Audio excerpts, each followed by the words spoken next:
We're real life sisters, Kay and Shi, and we real life want to be your sisters too. Welcome to the family. No takesies backsies. Now let's get on with the Kay and Shi Show. All right, we are back at it here talking about the role of society and some other contextual things that help us understand who we are as people on our quest to build our best characters that we possibly can. And today we want to address that you're more than you may think.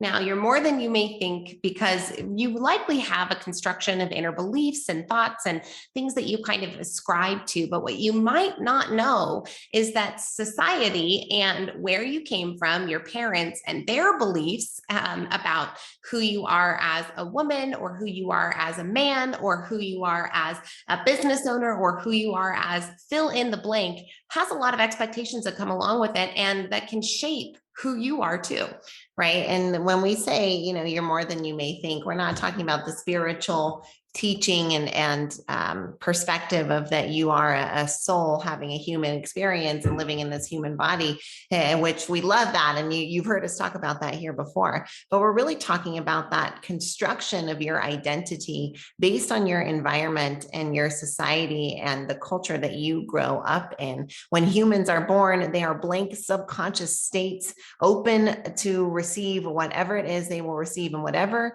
it is that they receive on a repeated basis is what will shape who they become. Now, you've heard a lot of stories through the years of probably people coming from horrible circumstances and turning out completely different, but they still learned from that environment what they wanted. Now, they learned how not to act or how not to be or who they didn't want to be, but it was still learning from that environment. What blinds most people is realizing some shocking statistics, like if whatever political party affiliation your parents had, 90% plus of people will have the same political affiliation. Whatever your parents or primary group, whoever it was that raised you, whatever their views were on some of the major issues or whatever their cultural customs were, that's what you're going to see as right. And that's what you're going to perpetuate into your adulthood. And that's what you're basing who you are on as. And you may like all of those pieces, but if you don't like some of them, I think there's a lot of power in realizing that you got programmed that way and that you can change it.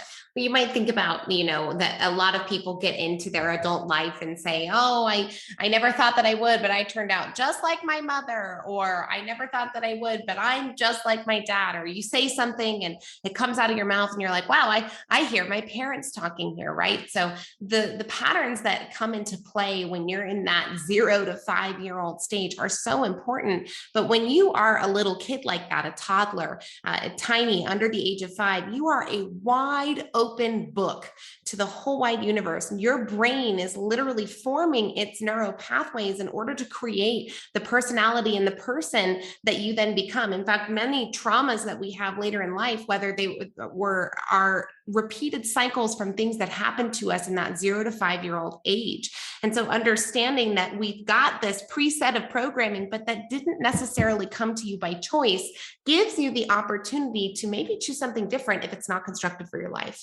I love when you see the light bulb turn on for people and realize that they do have that choice, how powerful that can be. And what else is powerful is the way that we as humans within our societies and our communities reinforce these ideas of what's right and what's wrong, what's popular, what's not. There are all kinds of what we call social norms at play that dictate how you're going to behave, and how think about how you behave differently in front of different people, right? Your coworkers versus your friends versus your intimate family, versus somebody you're sitting next to on an airplane. Like you act differently in different situations. Those are all reflections of the fact that you live and function inside of a society that has rules and expectations on everything from how you act based on your biological sex to how you act in a power dynamic like a student and a teacher or a boss and an employee. So many interesting things to examine here as we kind of look at that macro level that shapes who you are individually. I do want to just put a quick microscope in on something Shyla just mentioned, which are those predetermined rules around the gender that you were born with. And just think that this is a really good example of this kind of society's roles at play, right? If you think about a boy wearing a dress, Not a boy cross-dressing or a boy who's in trans, who is a drag queen, right? But like just a regular boy with a boy's haircut and boy shoes wearing a dress, that might rub up against something inside of you that says that's not right. Well, back in the 1700s, men actually wore dresses more so than women, and it was just a part of the fashion. And so is that fashion, or is that something society says pants equal boy, dress equals girl, right? Even down to the bathroom symbols being the triangle for the girl indicating that they're wearing a dress, and the two legs for the boy indicating that pants are being worn. And so when we think about that I think it helps to shine a light on the point that we're making here, that you may be more than you think. All right, we're gonna have a quick commercial break and we'll be right back.